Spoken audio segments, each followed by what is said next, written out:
You'd have people using CGI, VFX to innovate and create stories that we've never seen before, do things that studios have never done, and audiences like new and they like different, and it would force studios to have to embrace this new way of life. These films portrayed femininity, masculinity, and traditional faithful ideals as suggestions rather than the truth, leading to a large praise by modern critics. But to bring us full circle so we can actually get started, John Carpenter's Halloween came out right at the end when critics like to state that the new Hollywood era of cinema had ended. Because you see, John wanted to truly scare audiences instead of repulsing them, him wanting to focus on their minds rather than their eyes.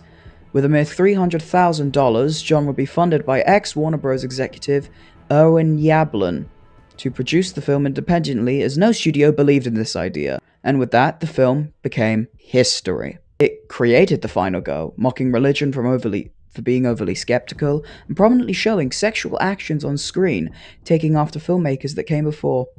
These elements are what inspired Friday the 13th's creation, but unlike the original, I'm aiming to achieve the same effect that Halloween did, through using Friday the 13th to create something familiar, yet different. Now, where will the story actually unfold? See, I don't want to actually take us away from the iconic location this movie has set up for us, so in that sense, I want it to be exactly the same. Most likely shot in a different place, but spiritually it's trying to emanate the same thing. However, my main setting will change, moving things roughly around 20 years ahead. Instead of the initial killing taking place in the 60s, I want it to take place in the 80s, and instead of setting the reopening in the 80s, I want to set it in the 2000s. See, I partially want to try recreate what Stranger Things attempted to do with the 80s, but this time with the 2000s, as doing this by showing them having flip phones as well as clothing from that era. 2000s nostalgia, you say?